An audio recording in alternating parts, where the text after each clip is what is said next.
Kak Ana tuh kesurupan. Dan yang memasuki dia adalah sosok pangeran yang biasa dia lihat di mimpi. Sosoknya ini marah banget.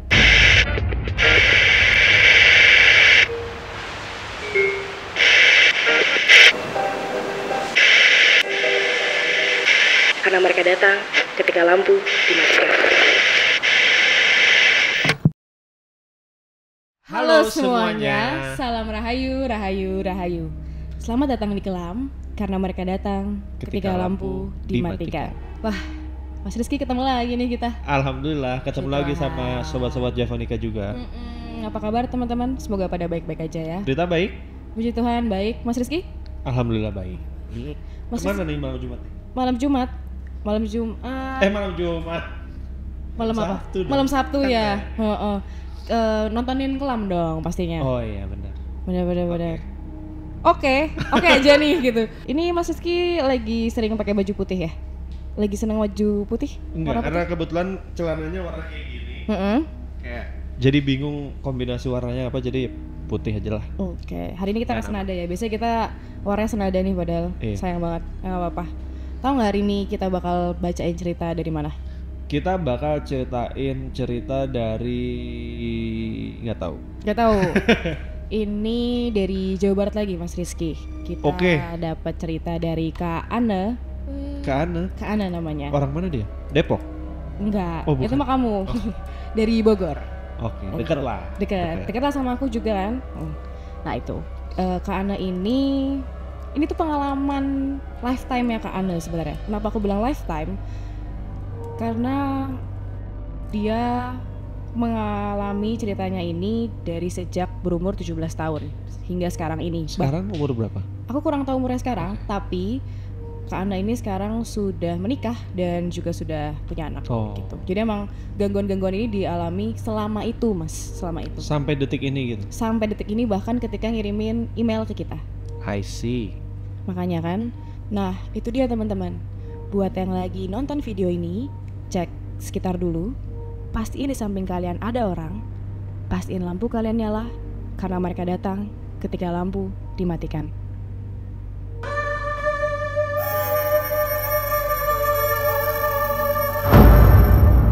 Seperti yang aku bilang sebelumnya Mas Rizky, pengalamannya ini awal mulanya itu terjadi ketika Kak Ana berumur 17 tahun. Tepatnya pas Kak Ana ini lagi SMA. Pada saat itu Kak Ana sama teman-temannya itu berencana untuk camping di salah satu gunung di daerah Bogor. Cuma ada 3. Iya. Salak, Pangrango, atau Gede. Aku tebak sebenarnya Salak sih, cuman gak ada yang tahu ya. Iya.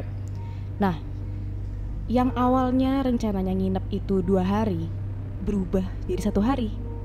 Kenapa? Karena di malam pertamanya mereka di sana itu mereka diganggu dan bahkan teman-temannya sampai kesurupan. Semuanya atau? Itu nggak diceritain sih Mas. Tapi aku anggap cukup banyak yang kesurupan sampai akhirnya mereka mengurungkan niat untuk melanjutkan camping. Sepulang dari camping itu, Kak Ana mulai mimpi-mimpi.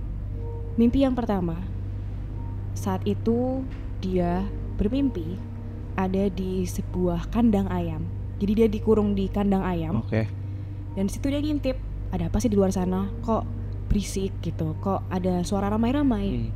Pas dia cek keluar, ternyata lagi ada persiapan pernikahan, tapi dengan setting kerajaan zaman dulu. Soalnya dia lihat ada tandu yang buat ngangkat pengantin biasanya kan. Nah, dia lihat kayak gitu, belum lama di sana, tiba-tiba ada tangan. Sosoknya nggak kelihatan, tapi ada tangan. Itu narik Kak Ana dan bilang, tempat kamu bukan di sini, ayo kita pergi. Sosoknya bilang kayak gitu. Dan seketika Kak Ana bangun. Karena Kak Ana tuh mimpi di pernikahan itu ya Mas. Dia tuh kan akhirnya cerita ya sama ibunya, ini kenapa, ada apa. Tapi ibunya tuh bilang kalau ini tuh paling bunga tidur aja. Jadi gak usah dipikirin lah. Dan Kak Ana pun nurut kayak, oh ya paling ini bunga tidur aja. Sampai suatu waktu Kak Ana jadi sering mimpi bertemu dengan seorang pria. Pria ini tuh selalu datang ketika Kak Ana tuh lagi sedih. Dan mimpinya tuh selalu sama isinya. Kak Ana tuh duduk berdua sama pria ini, terus samping-sampingan, terus Kak Ana tuh bakalan menyandarkan kepalanya ke pundak si cowoknya ini. Oke. Tapi Kak Ana bilang kalau Kak Ana tuh nggak bisa nginget wajahnya gitu loh. Jadi nggak, meskipun sering ketemu ya, tapi tuh nggak ada memori jelas tentang wajahnya itu seperti apa. Tapi yang pasti Kak Ana yakin kalau sosok yang dia ketemu ini adalah sosok yang sama terus. Yang sama sejak dia ditarik dari kandang ayam itu. Setelahnya gitu loh Mas. Jadi kan dia mimpinya terus-terusan tuh. Dan dia percaya bahwa laki-laki yang selalu muncul ketika dia sedih ini adalah pria yang sama terus. Meskipun dia sebenarnya nggak ingat gitu wajahnya seperti apa. Karena Kak Ana juga nggak merasa ada dampak negatif dari kehadiran sosok ini, ya dia heroin aja. Dia pikir ini tuh adalah pelindungnya dia. Balik lagi karena datangnya ketika Kak Ana lagi sedih. Kan Kak Ana ya biasa aja lah dengan kehadirannya ini, kehadiran sosok kayak ini. Balik lagi karena dianggap sebagai pelindung. Sampai suatu waktu Kak Ana itu pindah kerja dan itu mengharuskan dirinya untuk ke kos. Di sana kehadiran sosok kayak ini tuh terasa semakin nyata. Boleh aku potong? Kenapa? Tadi kan dia umur 17, camping, pulang, terus setelah kejadian itu mimpi, terus mimpi sama, sekarang udah pindah kerja. Iya. Berarti jadi, asumsi mungkin udah 4-5 tahun sejak kejadian. Kayaknya itu udah lama gitu. Bahkan mungkin kalau SMA ya sekitar 17 tahun ya, itu bahkan udah bisa 8 tahun setelahnya gitu loh Mas. Dan dia masih memimpikan pria yang sama. Pada saat itu kan Kak Ana pindah kerja, itu dia harus ke kos. Kehadiran sosoknya ini terasa semakin nyata karena biasanya nih setiap Kak Ana pulang kerja itu kan dia kelelahan, dia bakalan berbaring di kasur dan tiba-tiba dia pasti akan selalu merasa ada tangan yang ngusap-ngusap kakinya tuh loh, kayak mungkin nenangin tuh loh Mas, yang kayak gini kayak mungkin lagi mijet-mijet gitu juga. Jadi kayak ya orang kecapean terus kayak udah nggak apa-apa. Udah bukan mimpi nih berarti. Udah bukan mimpi. Jadi itu dia rasakan secara real. Udah gitu lain lagi kalau dia pulang kemalaman. Setiap dia pulang kemalaman, dia selalu nyium bau kembang. Semerbak banget, benar-benar memenuhi ruangan. Tapi sama seperti sebelumnya, dia tuh nggak ngerasa takut, dia nggak ngerasa merinding, dia bahkan balik lagi nyaman. Dia tuh ngerasa nyaman dengan gangguan-gangguan dan bahkan itu kan sebenarnya peristiwa yang ganjil ya, tapi dia merasa nyaman. Beberapa waktu setelahnya, Kak Ana itu tuh sempat dekat sama pria. Ini pria nyata ya, ini dekat sama cowok. Dan itu memang sudah dekat banget sampai sering antar jemput kosan lah, ke kos gitu. Gak tahu kenapa, lagi di tengah deketnya itu, si pria ini tuh tiba-tiba ngilang tanpa kabar. Jadi bener-bener yang kayak bayangin kita lagi PDKT terus orangnya ngilang gitu aja, nggak ada kabar. Iya, di ghosting. Ghostingnya justru manusia ya? Manusia ini. Ya kadang nggak mikir negatif lah. Ya mungkin ada pertimbangan lain. Dah. Selepas hilangnya si orang yang lagi PDKT sama Kak Ana ini, ada satu kejadian di kosnya Kak Ana. Jadi Kak Ana waktu itu katanya lagi di dapur, Mas. Lagi di dapur, pas dia nengok ke atas, tiba-tiba ada sosok ular gede banget warna hitam jatuh dari plafon dapurnya itu. Terus panik dong dia lihat ada ular, kabur dia. Kak Ana langsung pergi ke depan untuk cari pertolongan. Tapi setelah dicek kembali, ularnya tuh nggak ada. Jadi benar-benar nggak ada meninggalkan bekas gitu loh. Karena kan kaburnya cepet pasti ya, kabur cepet, sebaliknya cepet. Itu tuh nggak ada, ularnya tuh nggak ada. Karena ngalamin itu, akhirnya Kak Ana mikir, oh mungkin ada gangguan di kosnya. Akhirnya dia milih untuk pindah kos. Yang diikuti dengan dia jadi sering tindihan di kos barunya dia. Oke. Ini kasusnya sama kayak kelam episode sebelumnya ya, pindah kos ya? Iya, pindah kos. Pas pindah kos malah jadi tindihan. Karena gangguan-gangguan ini jadi semakin real, akhirnya dia cerita nih sama mamanya. Karena cerita sama ibunya, terus mereka berusaha mencari bantuan ke orang pintar. Singkat cerita ketemu sama orang pintar yang mereka sebut sebagai Emma. Nah, Emma ini akhirnya kan diketemuin dan Emma tuh bilang kalau yang gangguin Kak Ana ini tuh adalah seorang pria. Dibilangnya gitu aja, seorang pria. Ana bingung dong, siapa gitu. Kan aku gak lagi deket sama siapa-siapa juga. Dan aku ngerasa nggak pernah menolak orang gitu, kata Ana. Jadi dia masih siapa sih. Situ kan Kak Ana diobatin kan Mas, diobatin dan belum dapat jawabannya. Akhirnya si Emma ini minta tolong Kak Ana supaya datang lagi di hari Jumat untuk melanjutkan pengobatan. Sampailah di hari Jumat, dan kedatangannya Kak Ana dari ibunya ini justru ditolak sama suaminya Emma. Oh. Suaminya Emma tuh bilang kalau setelah ngobatin si Kak Ana, Emma tuh jadi sakit, dan suaminya bilang mending kamu cari pertolongan sama orang lain aja deh. Kak Ana makin bingung dong, kayak loh ini kenapa jadi kayak gini, kok tiba-tiba jadi parah, ini ada apa sebenarnya? Dia masih belum dapat jawaban kan. Wah. Ketambahan lagi, tiba-tiba dia divonis sama dokter hamil. Iya, divonis hamil Mas. Tapi setelah ditelusurin lebih lanjut, ternyata dia tuh bukan hamil, justru malah sakit kista dan perlu segera dioperasi. Nah, keluarganya bingung dong, kok bisa hamil gitu. Dan ternyata kan divonis kista ya, dari mana juga, sakit apa kok tiba-tiba jadi kayak gini. Ya karena bingung dong, dari yang tadinya tenang-tenang aja tiba-tiba tes banyak banget peristiwa-peristiwa yang gak masuk akal terjadi ke dia. Sampai akhirnya dia mendapatkan secercah ya pencerahan. Jadi pas di rumah sakit, dia itu ketemu sama mbak-mbak. Dan mbak-mbaknya ini kebetulan punya kemampuan lebih. Oke. Mbak-mbaknya ini bilang kalau Kak Ana ini sebenarnya sakitnya bukan berasal dari sakit medis. Jadi itu Kak Ana gak perlu dioperasi sebenarnya, kata mbak-mbaknya itu. Terus mbak-mbaknya bilang juga kalau Kak Ana itu ada sosok yang nunggangin. Ada yang apa? Nunggangin. Oh. Dan sosoknya itu adalah seekor ular. Dan bahkan di matanya mbak-mbak ini, Kak Ana tuh gak kelihatan kayak manusia, justru kayak ular. Separah itu. Cuman dengan informasi yang dia dapat dari mbak-mbak ini, Kak Ana dan keluarganya tetap memutuskan untuk operasi. Hari operasi pun tiba. Di situ awalnya Kak Ana tuh nggak bisa diinfus Mas. Katanya tuh jarumnya tuh nggak mau nusuk Kak Ana gitu, jadi nggak mempan. Terus akhirnya karena infusnya itu nggak bisa masuk ya, nggak bisa nembus, akhirnya ibunya dan bibinya itu membacakan ayat kursi ke Kak Ana sampai akhirnya bisa tuh nembus, aman, bisa diinfus. Tapi pas sudah mau mulai operasi, tiba-tiba Kak Ana kesurupan. Dan katanya tuh kesurupan sosok ular yang sebelumnya diomongnya sama mbak-mbaknya ini. Kemasukan terus meronta-ronta, marah-marah, gak terima kalau mau dioperasi malahan. Jadi menolak untuk dioperasi. Balik lagi karena sudah kesepakatan bersama ya bahwa hari itu akan operasi, akhirnya operasi tetap dijalankan. Dan di situ aku nggak tahu apa yang terjadi, apakah sosoknya itu marah-marah atau gimana tuh nggak tahu gitu. Tapi yang pasti akhirnya kan operasi dan operasi berjalan dengan lancar. Kano pikir setelah operasi itu dia bakalan selesai diganggu. Enggak. Justru setelah itu dia makin sering diganggu dan ibunya kan ya khawatir ya sama Kak Ana. Akhirnya cari orang pintar lagi, cari pertolongan di mana-mana. Tapi tetap aja pasti jawabannya adalah mereka nggak mampu, mereka nggak kuat dan nggak bisa nolong Ana. Singkat cerita, Kak Ana habis itu ketemu sama pria yang sekarang jadi suaminya. Kita samarin namanya jadi Kak Lino deh, Kak Lino. Pada saat itu Kak Ana tuh ngomong serius sama Kak Lino bahwa dia nggak mau pacaran, tapi dia mau langsung serius.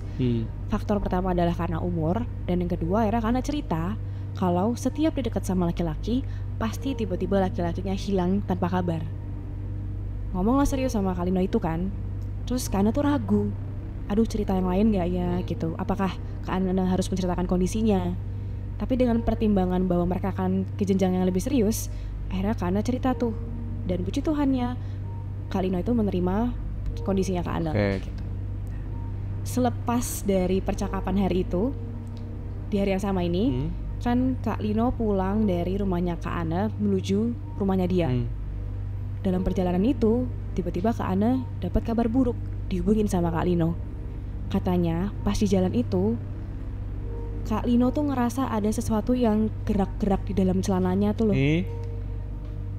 Pas dicek tiba-tiba tuh keluar kalajengking dari celananya Kak Lino. Keluar gitu aja, panik dong Kak Lino. Tapi untungnya kalajengkingnya itu nggak ngapa-ngapain Kak Lino, jadi nggak nyengat dan nggak ada dampak buruk ke Kak Lino. Ya Kak Ana denger itu kaget dong mas, kayak ini kenapa aku jadi makin parah. Dan dari gangguan yang cuma dialamin sama Kak Ana, akhirnya tuh dialamin sama calon suaminya juga pada saat itu. Ibunya Kak Ana kan khawatir mas, ibunya Kak Ana risau karena Kak Ana dan calon suaminya akan segera menikah. Di situ akhirnya Kak Ana dibawa oleh keluarganya untuk diruat di pantai selatan, kemudian juga sempat mandi di air kahuripan katanya dan mandi kembang. Beruntung, seperti yang diharapkan, akhirnya menjelang hari H sampai hari H pelaksanaan itu semua dapat berjalan dengan lancar dan acara lancar, karena bisa menikah, ya sudah. Tapi gangguannya nggak berhenti sampai situ ternyata. Malah setelah Kak Ana nikah, sosok yang selalu datang di mimpinya Kak Ana dulu itu tiba-tiba nongol lagi, masuk ke mimpinya Kak Ana. Di situ sosoknya ini datang pakai baju kerajaan gitu. Terus dia tanya sama Ana, Kenapa kamu milih suamimu? Kenapa gak sama aku aja? Dia bilang, apa kurangku? Apa? Aku tuh punya segalanya dan aku bisa ngasih semuanya buat kamu. Dia marah-marah sama Kak Ana. Terus akhirnya Kak Ana bilang, aku tuh udah punya suami, aku gak mau sama kamu dan aku cuma mau sama suamiku aja. Terus gimana si sosok ular itu setelah ditolak sama Kak Ana? Apakah jadi makin gila ganggunya atau seperti apa? Itu dia mas, sosoknya itu malah gak pernah muncul lagi sampai akhirnya Kak Ana tuh hamil. Pokoknya gangguannya tuh udah tenang, pokoknya kondisinya tuh udah tenang sampai akhirnya Kak Ana tuh hamil.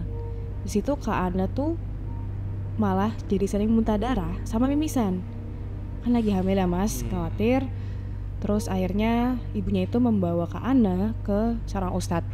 Sesampainya di rumah ustadznya ini, baru mau pengobatan, baru mau dibacakan doa, tiba-tiba anaknya ustadznya ini malah kesurupan ular. Kan malah kena ke orang lain ya sekarang. Iya. Akhirnya ustadznya di situ menyerah untuk membantu Kak Ana dan menyarankan supaya ketemu sama gurunya si ustadznya itu. Langsunglah Kak Ana ketemu sama gurunya ini. Pas ketemu itu syaratnya adalah Kak Ana harus menyiapkan seekor kambing sebagai ganti nyawa. Karena sosoknya ini tiba-tiba minta ganti nyawa gitu, minta nyawa. Akhirnya dibelikanlah seekor kambing, Kak Ana berobat gitu. Dan akhirnya sosok itu gak ganggu dia lagi pada saat itu. Aku garis bawahi pada saat itu. Jadi dia udah gak pernah mimpi-mimpi lagi tuh. Beberapa waktu setelah akhirnya anak Kak Ana lahir, tiba-tiba sosok ini muncul lagi mas dalam mimpinya Kak Ana. Bedanya, pria ini datang dengan baju yang compang-camping, terus wajahnya muram, sedih, kayak udah hopeless banget tuh loh mas. Udah, pokoknya sedih banget. Terus dia ngomong ke Kak Ana, terima aku apa adanya, terima aku mau sama kamu. Aku tahu kamu sudah punya anak dan aku gak apa-apa, aku mau bantu ngurus anakmu, yang penting kamu sama aku. Jadi udah mohon-mohon parah banget itu sosoknya.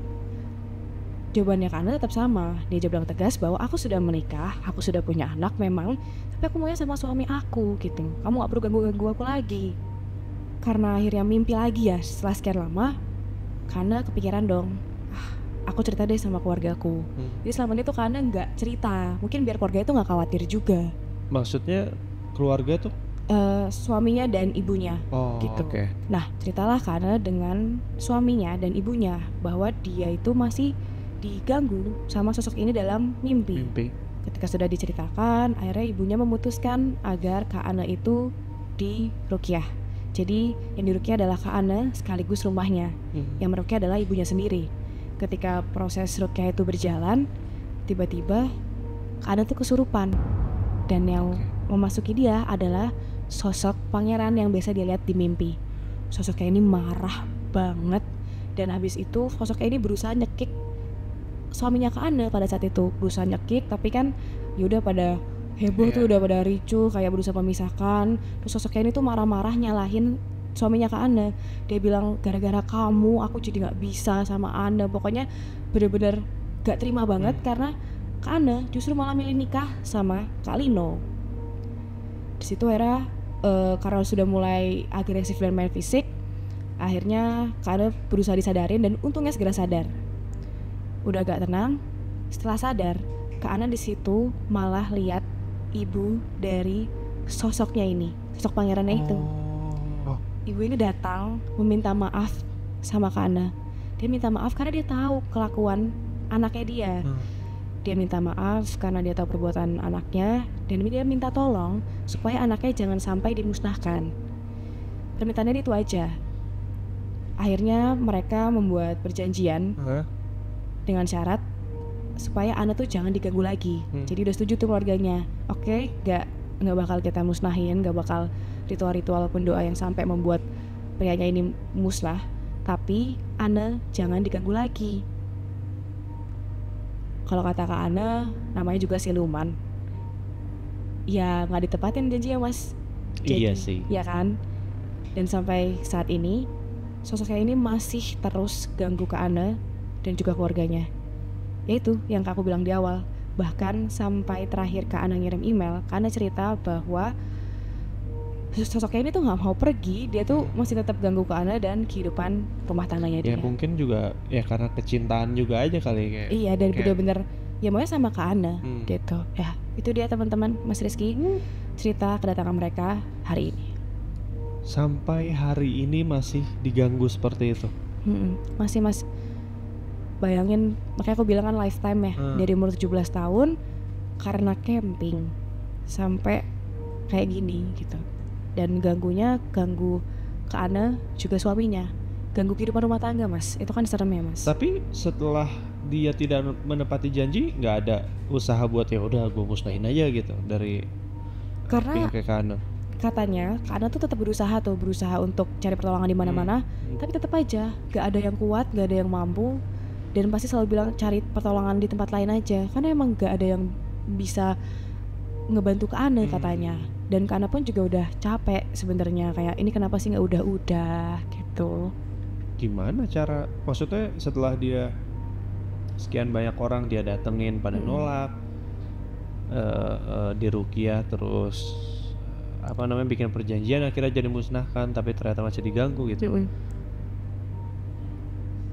Kan yang jadi misteri adalah akhirnya gimana mereka bisa berhasil menyingkirkan sosok siluman ini gitu kan. Mas Rizky ingat gak sih waktu itu salah satu teman kita ada yang pernah ngalamin hal serupa, inget Kak? Oh iya. Nah, aku jadi keinget pada waktu itu ya? Iya kan, yang nggak sama sih sosok yang masuk, tapi mengalami hal serupa bahwa dikejar terus-terusan lama banget sampai yang udah kehabisan cara untuk mengusir. Seingatku itu ada satu hal yang harus mereka lakukan. Kan ini minta tolong orang lain gak berhasil ya. Dan ini ngeganggunya ke kehidupan rumah tangga. Berarti yang harus diselesaikan adalah orang-orang yang ada dalam rumah tangga ini, yaitu Kak Ana, dalam konteks ini ya, Kak Ana dan juga suaminya. Caranya itu adalah air, katanya ya, seingatku tuh, air, garam sama daun jati. Terus diasinin 3 kali, ya nggak sih? Diasinin 3 kali, didoakan. Setelah itu dicampur, setelah itu dicampur, dan daun jatinya itu dipuk-puk kayak di badan gitu. Iya, di badan, terutama di bagian tengkuk katanya.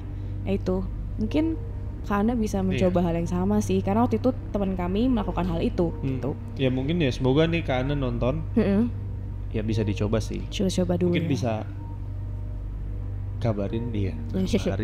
Ya semoga apa yang terjadi di teman kami bisa jadi pelajaran juga buat Kak Ana gitu. Siapa tahu itu bisa membantu. Sobat Javanika yang lainnya juga mungkin punya kejadian serupa gitu. Mungkin hal ini bisa dicoba sih, karena ya it works buat teman kita saat itu. Kita nggak perlu nyebut namanya lah ya, teman kita siapa. Tapi it works gitu. Dan ya itu karena yang mengganggunya rumah tangga ya Mas, jadi yang harus menyelesaikan dari dalam rumah tangganya juga, dan nggak boleh ada orang lain yang ikutan. Jadi benar-benar si istri dan juga si suaminya gitu. Tapi aku jadi kebawa sedih juga sih, maksudnya tidak membayangkan apa yang dirasakan Kak Ana bertahun-tahun kayak gitu. Dan awalnya kan Kak Ana juga ngerasa oh ini paling pelindungku aja, toh datangnya pas lagi sedih gitu. Tipe muslihat banget tuh loh. Jadi yang kayak baik-baikin, tiba-tiba aku aku mau kamu gitu, terobsesi sama Kak Ane dan akhirnya nggak bisa melepaskan Kak Ane. Kan sebenarnya banyak ya kasus percintaan dua dunia nih Nah gitu. itu aku yang mau Tapi ngomongin. pada akhirnya kan dilepas juga, maksudnya akhirnya nggak ganggu, bisa menerima bahwa ya kita kan beda dunia, mau gimana lagi gitu. Tapi yang satu ini kasusnya dia nggak mau ngalah gitu, dia mau sama Kak Ane. Cintaannya terus. Makanya, jadi aku pikir mereka itu bisa datang ketika ada rasa cinta, tapi rasa cintanya itu juga bisa buruk dan biasanya akan buruk. Pasti buruk. Pasti gitu buruk sih. karena perlu kita sadari bahwa dunianya berbeda gitu.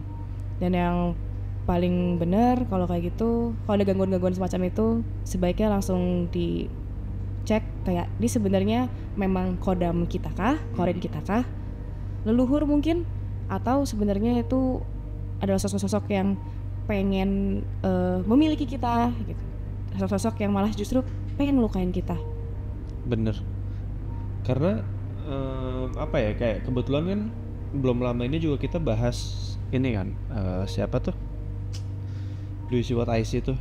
Oh iya. Yang hubungan antara Mawar dengan si sosok pocong ini siapa? Iya. Restu. Iya itu. Restu ya. Dan end up kalau dari yang versi cerita itu ya kan, ceweknya akhirnya bundir lah katanya. Dan dari yang aku dengar juga respon Om Hao saat itu adalah ya memang pada akhirnya itu adalah salah satu cara tipu muslihatnya biar si manusianya ini ya bundir gitu loh. Jadi memang itu tipu muslihatnya gitu. Iya. Dan saat aku tanya Om Hao, terus setelah pada akhirnya manusia itu meninggal, apakah terjadi persatuan di alam sana gitu ya? Ya namanya kayak afterlife kan ya misterius ya. Iya, kita nggak ada yang tahu. Kita nggak ada yang tahu, tapi yang bisa kita tangkap dan terima pada akhirnya ya mungkin tuh salah satu tipu muslihat, kita ngomongnya siluman itulah buat bikin si manusia ini melakukan suatu hal yang buruk. Jadi ya mungkin tidak serta-merta rasa cinta dari makhluk lain membawa sebuah hal positif buat manusia itu sendiri gitu. Bisa jadi itu hal yang buruk gitu sih. Benar-benar setuju Mas.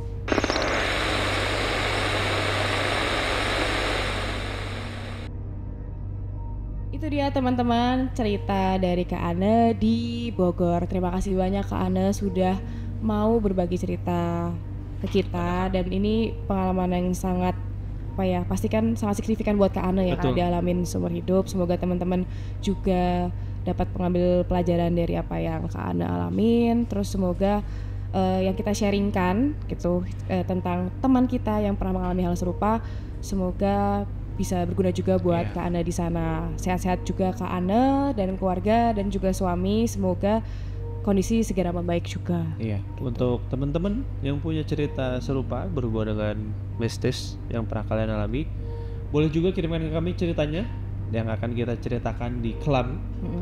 Pokoknya kirim ceritanya ke email arsipceritaktj@gmail.com.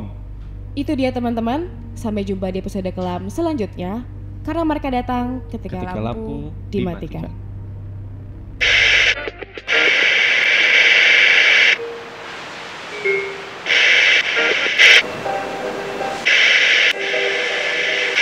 Karena mereka datang ketika lampu dimatikan.